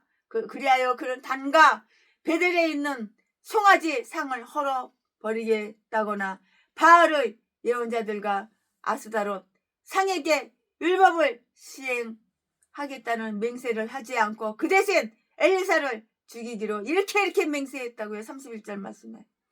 왜? 무엇 때문인가? why? 무엇 때문이냐고. 엘리사가 뭘 했다는 것인가? 엘리사가 뭘 했다는 거야 도대체? 말해봐. 그의 머리야말로 모든 이스라엘인들 중에서도 가장 순결하고 값 있는 것이었으며 신앙심이 깊은 자임에 틀림없었으나 그가 파문을 받았고요. 이와 같이 핍박을 일삼는 황제들의 시대에는 제국 전체가 비상한 참변으로 이렇게 실험을 하고 있었다고요. 그러고서도 그들은 그 책임을 기독교인들에게 전가시키고요. 나쁜 건 다 다른 사람 핑계를 대. 누구 때문에. 바로 너 때문인데 인간아.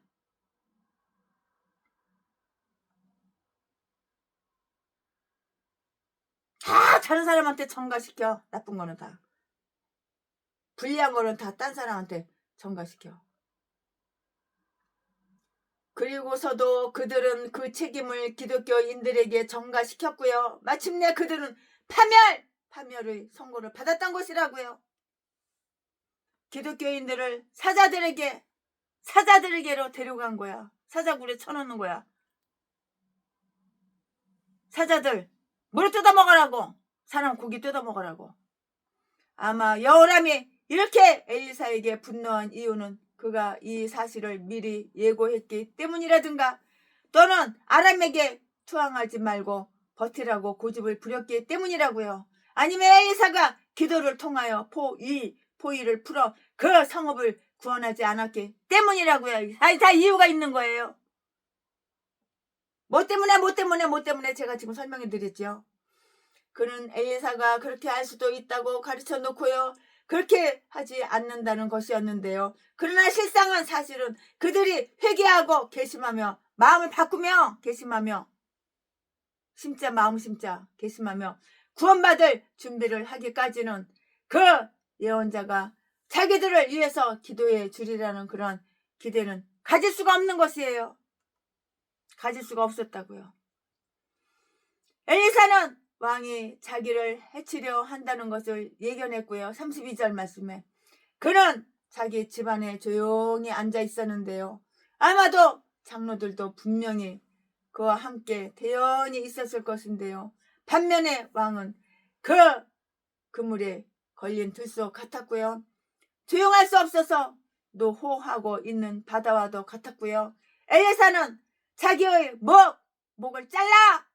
엘리사는 자기의 목을 자르도록 왕이 보낸 한 관리가 있다는 그 사실을 장로들에게 이야기했는데요. 오거든 문간에 세워두고 들여보내지 말라고 이렇게 명령을 했어요. 오면은 절대 들여보내지 말고 문간에 세워둬 이렇게 말을 했다고요. 미리서 말을 다 한 거야. 문간에 세워둬. 만약에 오거든 문간에 세워두고 들여보내지 말라고 이렇게 명령을 했다고요.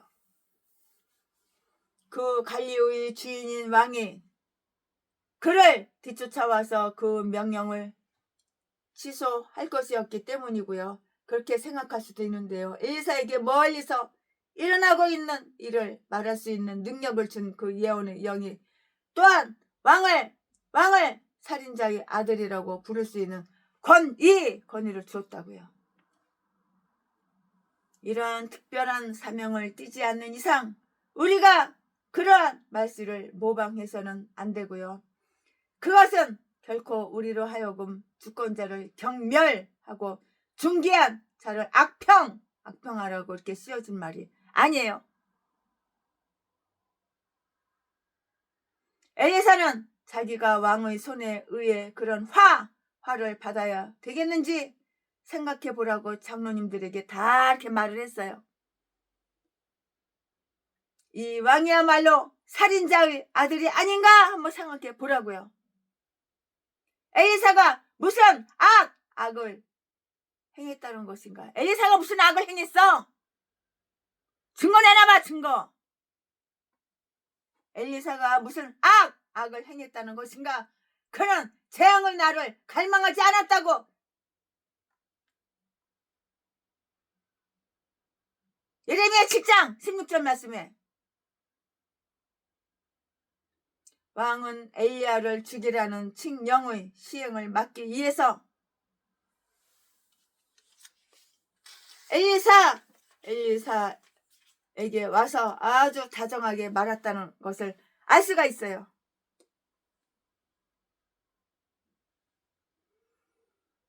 그는 자기의 양심의 가책과 죄악성 속에서 갈등을 느꼈는데요. 그는 할 말을 몰랐어요. 이 말할까 저 말할까 저 말할까 이 말할까 내가 무슨 말을 해야지 할 말을 몰랐다고요. 그러나 사태는 절망의 끝까지 나아갔다는 것을 알았고요. 자기 자신도 구원받지 못할 것으로 이렇게 포기해 버렸는데요. 이 재앙은 여호와께 속한 것이라고 이렇게 말을 했고요. 33절 말씀에 사실 이것은 옳은 말이었다고요. 제1 원인 자연과 마찬가지로 모든 괴로운 재앙은 여호와 곧 절대 심판주에게 속한 것이라는 점 아모서 3장 6절 말씀은 일반적인 진리인데요. 그리고 이것은 바로 그러한 사실의 구체적인 실예라고 이렇게 보아야 하는 것이에요. 우리가 지금 당하는 모든 재앙은 무엇이든지 그러므로 이 재앙까지도 하나님이 시키시는 것을 하는 도구에 불과할 것이라고요. 그러나 그러한 진리에서 연역해낸 왕의 추론은 어리석고 악한 것이었고요. 내가 어찌 더 여호와를 기다리리요? 하고 말을 했고요. 엘리, 다윗, 욥들은 그것은 여호와께로 말미암은 것이로다 라고 이렇게 말하고서도 마지막까지 인내했어요. 마지막까지 끝까지 인내한 거 인내. 참고 또 참고 마지막까지 인내했다고요. 그러나 이 악한 인간은 거기에다가 무례함을 더 범했어요. 예의가 하나도 없어. 무례함. 이 악한 인간. 그러니까 악한 인간이지. 너밖에 몰라. 너만 생각해. 상대방을 몰라. 상대방을 생각 안 해.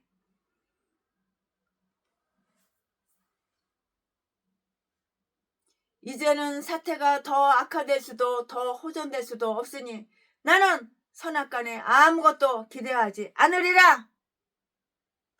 우리는 모두가 다 망했다고요. 구제책이 없도다 라고 이렇게 한 것이라고요. 하나님을 기다리다가 지치는 일은 아주 어리석은 일이에요. 응답될 때까지 기다려야지. 조금 기다리다가 지쳐버려? 그러면 아무것도 받은 게 없어. 그는 심판의 하나님이시며 그를 기다리는 모든 자들은 축복을 받을 것이기 때문이에요. 여호와 하나님을 기다리는 모든 사람들은 축복을 받는다고요. 축복을 받을 것이기 때문이라고요. 아멘. 최순애 목사가 열왕기하 6장 강해설교 준비한 것은 여기까지가 끝입니다.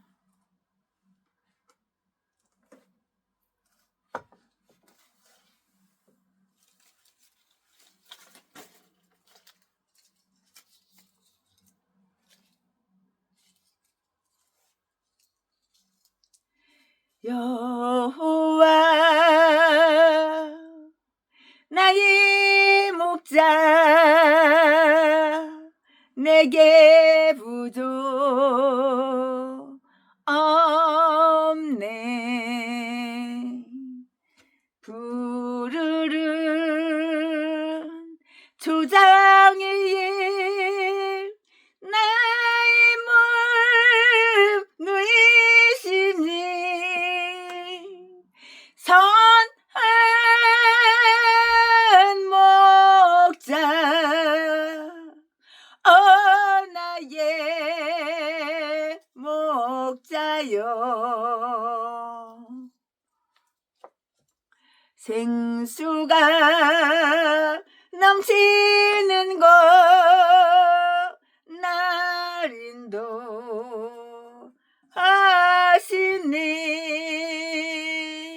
아멘. 최순애가 열왕기하 6장 강해설교 준비한 것은 여기까지가 끝입니다. 오.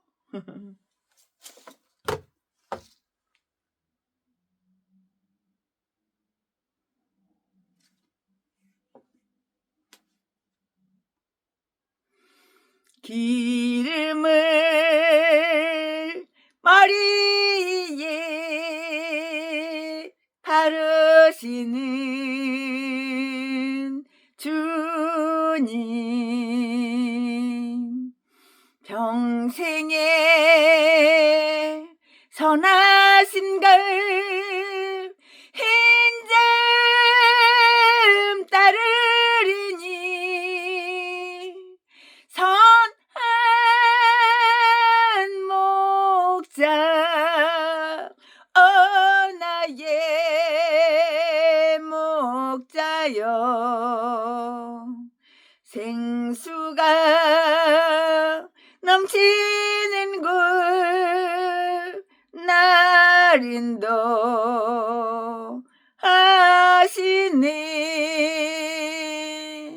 아멘.